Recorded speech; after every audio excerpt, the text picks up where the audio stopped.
Hey y'all, it's time to get back in the video business again.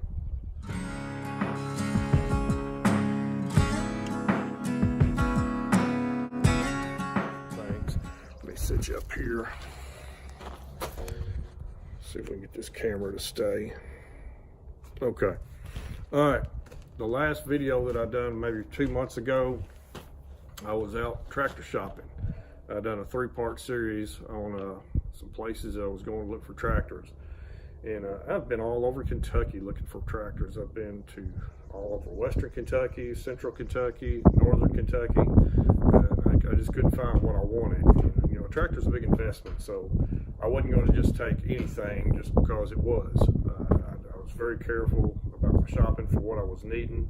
I wanted to make sure that the tractor that I got was going to suit the purpose for what I needed. So in the process of doing that, I got to thinking about, what did I need? What size tractor did I need? I had that little John Deere I've told you about in the last video, and it's an excellent tractor. It served its purpose. It was dependable.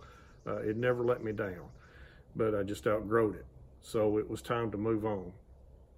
Now that little tractor had a loader on it, and a tractor that size on a farm, it's so beneficial to have around. I mean, I had pallet forks with it. I had bucket. It was great for bush hogging out waterways because it was real lightweight tractor. Even if the waterways were wet, you didn't cut down none. I mean, you squeeze some water out of the ground, but that's about it. But again, you know, we outgrew that tractor. It was time to move up. I used it to rake hay with last year and doing a little tedding with it. But if you got real thick hay, you know, it was all that little tractor wanted for pull a 4-basket tedder. So I went on the hunt, and in the process of that, one of the videos I put out, I told you I'd like to have a skid steer. And so I started shopping around for one of those. And lo and behold, guess what? We found one. I come across this little John Deere. It's a 320. It's not a big skid steer. It's a 65 horse engine. It's got a few little minor problems with it. I'm going to have to tinker with it a little bit. One thing I'm going to have to do first off is get a battery for it. Put the battery on it. It's a cheap battery, old Rural King battery, I guess, but it's just not enough cranking amps to get it turned over.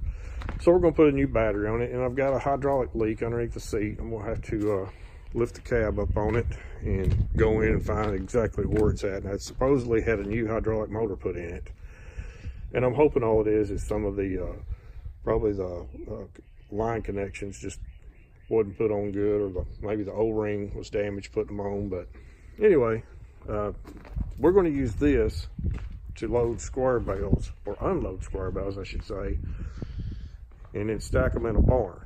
Now I've got the bale grapple over there, and I'm going to have to come across another one because that one's going to go on the 1086, and it's going to be my loader tractor out in the field.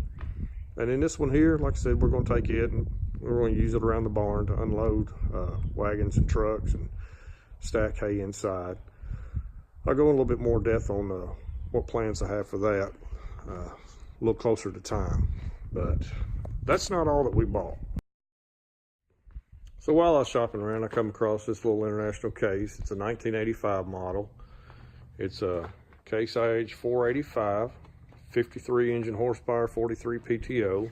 Large enough to do what I'm going to use it for, which will be pulling that tedder back there and that hay rake. Tractor has 2,620 hours on it. Yep, 2,620 hours. This tractor come off of a tobacco farm down around Murray, Kentucky.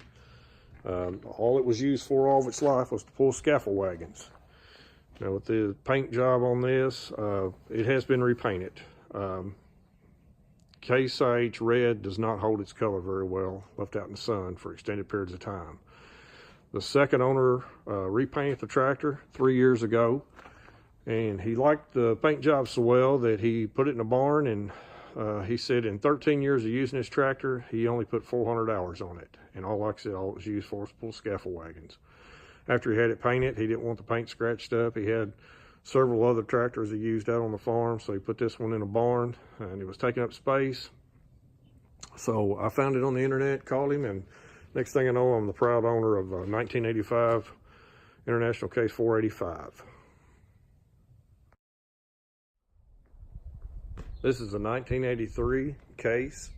It's a 2290. This tractor is 143 engine horsepower, 129 at the PTO. And when I found this tractor, I wasn't looking for this one. The dealership that I went to find this tractor, actually I went up there looking at another 1086 that had a cab on it. When I got up there and looked at it, the clutch was bad on the tractor. It just wasn't the tractor I thought it was going to be. And this one was sitting on the lot. Now, I've never owned a case in my life. Don't know a whole lot about them, but I did know that this tractor was in excellent condition. I mean, all the lights on the tractor work. The grill's not busted out. The sheet metal on it looks good. It steers good. I drove it around the lot. It's got the power shift transmission in it. Now, I know a lot of people are going to start freaking out saying, oh, them cases, them power shifts, you know, they're bad. They're not, you know, they won't hold up. And that is true. If you abuse them, you know, any tractor, if you abuse it, the key to them is keeping the fluids changed, keep the filters changed. This tractor sounds really good. I'll start it up for you here in just a minute. But like I said, I went up looking at a 1086 and it wasn't what I thought it would be. So I got curious and started snooping around with this one. And here it is. I mean, let me get up inside here and show you the cab interior. Now, for a 1983 model, this tractor interior is pretty decent shape. From what I understand, this is the original cab kit. Everything in it, there's no tears. Whoever had this tractor before, they appreciated it. The dash is not busted up in it nowhere. The seat, it's in excellent shape. There's no tears. Now, it has been replaced. It's obvious a replacement because it's got a Case IH logo on it. And Case was standing alone in 1983. There wasn't a merger yet. So, but anyway, the seat is good.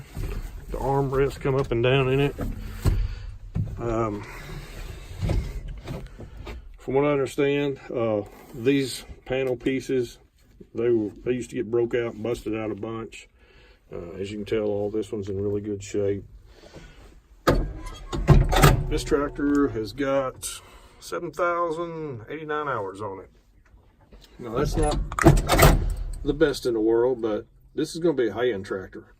You know, it's not going to be doing a lot of tillage work. You know, maybe once every 4 or 5 years, it might pull an 18-foot disc around the field or a 20-foot color mulcher or something. But other than that, you know, this tractor's going to have a pretty easy life. The hardest thing it's going to do is roll a 4x5 round bale and pull a square baler. So I don't think 7,000 hours is really going to be a bad investment on a tractor.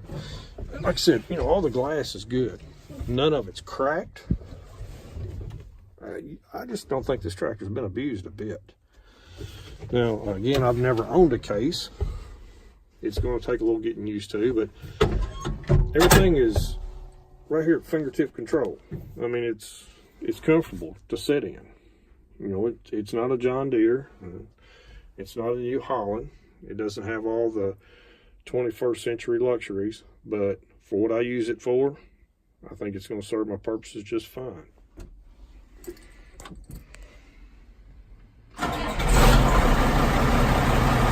starts up good.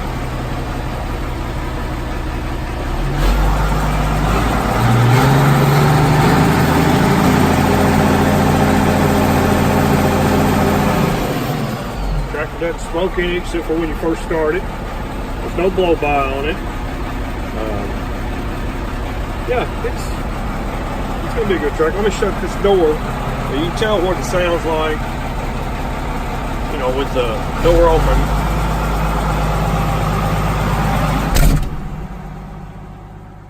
It's not the quietest, I'll give it that. But for an 83 model style cab, you know, it's a lot better than sitting on that 1086 with an open station trying to round bale hay. All the grates up here and the air conditioning vents, I mean, none of them are busted out. Everything works. You know, the air conditioner works. That's the best part of it. The radio does work. I am going to have to buy an antenna for it, though. The antenna doesn't pick up the best, but the radio does work. Anyway, original radio, I would say, is it's got the cassette player. You don't see that anymore. Most people don't even know what a cassette is anymore. But this is definitely going to be a whole lot better than roll baling hay with an open station 1086 eating all that dust. That crap got old last year. So the air conditioner in this tractor works. Everything, the radio works. I'm going to have to get a new antenna for it though. It doesn't pick up the best, but overall, you know, the interior is pretty solid. You know, again, going back to an 83 model tractor, it's a lot quieter than riding in an open station, that's for sure.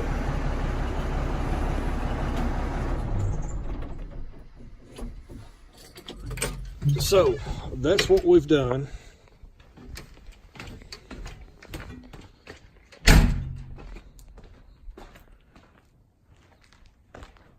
Three new investments on the farm. Now, like I said, the little John Deere, she's gone.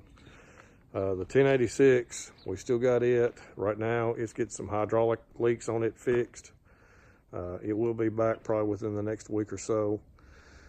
And then we're going to start on doing a little maintenance, pre-season checks and balances on the roll baler and the square baler.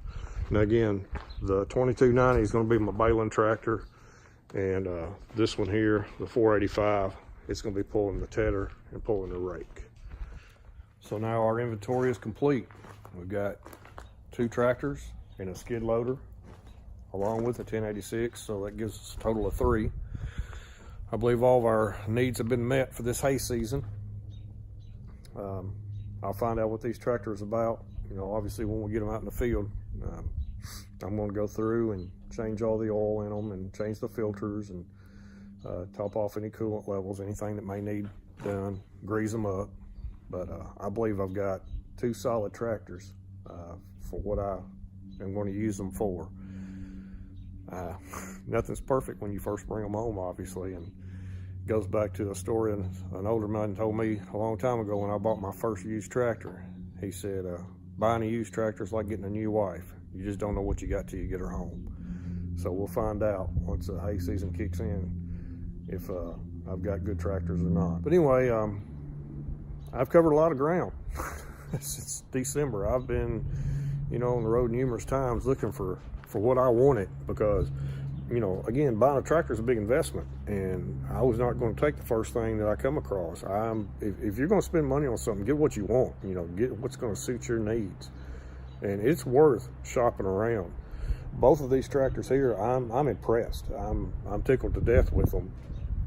And if I had jumped on, you know, the first thing that I went and looked at, you know, I've been sorely disappointed. I truly believe that. Well, anyway, this is getting long-winded, so I'm going to cut us off. Just thanks for staying with us and having patience. I know I haven't been posting a whole lot of videos, but again, I've been busy, so I don't like putting up videos that has no content, you know, just for the sake of putting a video up. I want it to be something that will be interesting to you. So we're going to get into full season here in a little bit, and I'll keep you up to date on the fertilizer and the spraying, and take the time to hit that like button, share these videos, tell your friends about us, and leave me a comment, ask questions. I'll try to answer them the best I know how. And subscribe to the channel if you haven't already. All right, well, we'll be talking with you again soon.